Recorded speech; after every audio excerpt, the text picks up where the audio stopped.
Hi guys, welcome back to my channel. So जो मेरी आज की वीडियो होने वाली है वो है आईएलटीएस रीडिंग के ऊपर। मैंने पहले 2 आईएलटीएस के ऊपर वीडियोस डाली है। अगर आपने नहीं देखी तो आप देख सकते हैं, मैं यहाँ पे आई बटन डाल दूंगा। बट आज की जो वीडियो है वो है आईएलटीएस रीडिंग के ऊपर, कैसे मेरे 5.5 बैंड्स आते थे पहले प्रैक्टिस में, बट एक्चुअली फिर मैंने पेपर में 8 बैंड स्कोर किए। So how did I do that, and I will be sharing all the tips and tricks. So do watch the video till the end to get the answers. I know majority of my viewers are struggling with IELTS reading because जब मैंने IELTS का paper दिया था तब मुझे सबसे ज़्यादा daunting जो चीज़ आती थी वो थी रीडिंग। और था क्योंकि इसका जो कॉन्सेप्ट है वो इतना इजी नहीं था।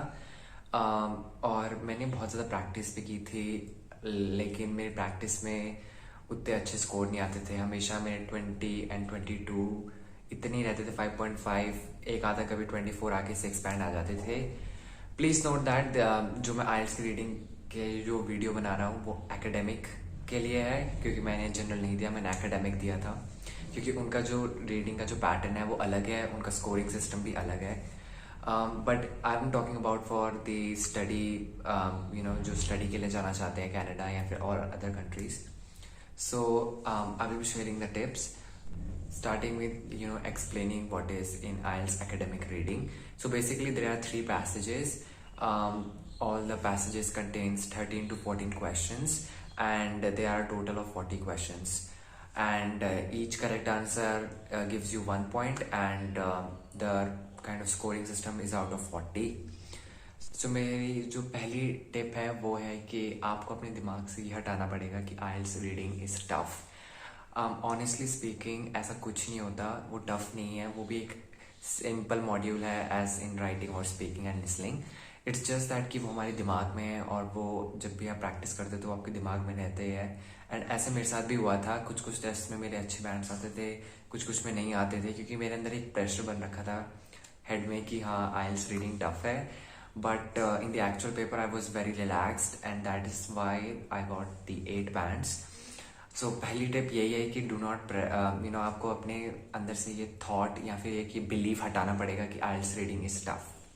My second tip is do not pressurise yourself.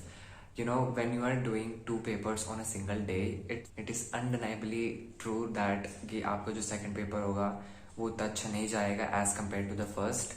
सो मैं यही रिकमेंड करूँगा कि do practice every single day, but do not overdo it, because आप जब बहुत ज़्यादा प्रैक्टिस करते हो तो आपकी एनर्जी ड्रेन होती है, इस वजह से वो आप अपना बेस्ट नहीं कर पाते हो। So please do not pressurise yourself as well. Also my third tip is that do practice consistently. Like ऐसा नहीं होना चाहिए कि अगर आप एक दिन की ही नहीं, फिर एक दिन में 3-4 बार कर ली, करो, एक ही बार करो, लेकिन हर दिन कंसिस्टेंट होना चाहिए, क्योंकि डिसिप्लिन बहुत ज़्यादा चाहिए होता है आईएलटीएस पेपर में। मैंने तो लगभग 10 to 15 डेज दिया था, मतलब 10 to 15 डेज मैंने प्रैक्टिस की थी। वैसे तो मैंने कोचिंग की थी 2 months की, लेकिन जो मेरे पेपर्स नियर आ रहे थे, जब मेरा मतलब पेपर था 19 दिसंबर को, तो उससे पहले मैंने 15 दिन पहले नाइट में प्रैक्टिस करनी शुरू की थी, और उससे एक ये हेल्प हुई थी कि मेरा स्कोर ग्रेजुअली इंक्रीज हो रहा था। मेरे दिमाग में था कि हाँ मुझे नाइट में भी प्रैक्टिस करनी है, और एक टाइमर भी था मेरे साथ कि मैं अपने आप को 55 मिनट्स देता था, but in the actual paper you will got full 1 hour। So please आप भी प्रैक्टिस करो and get that atmosphere environment of the actual paper. ऐसा नहीं होना चाहिए कि आपने 1 घंटा 5 मिनट या 1 घंटा 10 मिनट में दो। मैंने तो पर 55 मिनट्स दिए थे, बट आप 1 hour के हिसाब से भी कर सकते हो। So that is like time management होना चाहिए। एंड अब आते हैं कि आईएलटीएस को मतलब अटेम्प्ट कैसे करना है। सो मैंने तो ये ट्रिक अपनाई थी कि पहले क्वेश्चंस देखो, फिर उसके बाद पैसेज में उसको आंसर निकालो। मैंने दोनों टिप्स की थी। पहले मतलब मेरे कुछ और फ्रेंड्स भी थे जो पहले पैसेज पढ़ते थे फिर क्वेश्चंस करते थे, लेकिन मेरे साथ ही नहीं होता था, क्योंकि जितने में मैं पैसेज पढ़ के क्वेश्चंस करता था उतने में मेरे को आंसर ही, मतलब समझ लो ना, आंसर भूल जाता था, या फिर जो पैसेज में लिखा था वही भूल जाता था। तो मैं तो यही सजेस्ट करूंगा कि आप पहले क्वेश्चंस पढ़ो, उसके बाद फिर पैसेज से निकाल के आंसर्स रखो। इससे आपका टाइम भी सेव होगा और आपकी स्पीड भी अच्छी बनेगी। And concentration is really required for reading. These people are very smart. They will give you some tricky questions to kind of आपको घुमाने के लिए। तो आपको बहुत कंसंट्रेट होके क्वेश्चन पढ़ना है कि क्वेश्चन में क्या लिखा है, वो क्या रिक्वायर्ड है। तो डू मतलब क्वेश्चंस को 2 बार चेक करो। अगर आप श्योर नहीं हो तो अटेम्प्ट मत करो, उसको छोड़ दो वहीं पे।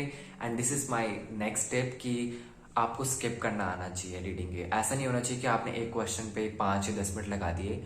जस्ट अगर आप एक कोई भी क्वेश्चन अटेम्प्ट कर रहे हो, ज़्यादा से ज़्यादा 2 मिनट्स, उससे ज़्यादा नहीं। अगर 2 मिनट्स में क्वेश्चन नहीं हो रहा है तो आप स्किप कर दो, उसके बाद आओ। मैंने जब ये अटेम्प्ट किया था, मतलब जब मैंने प्रैक्टिस में ये चीज़ ट्रिक को इंकलकेट किया था, तो इससे मेरा बहुत बेनिफिट हुआ था। मेरे को हमेशा एटलीस्ट 5 मिनट्स मिल जाते थे, तब मैं वो चीज़ अटेम्प्ट करता था।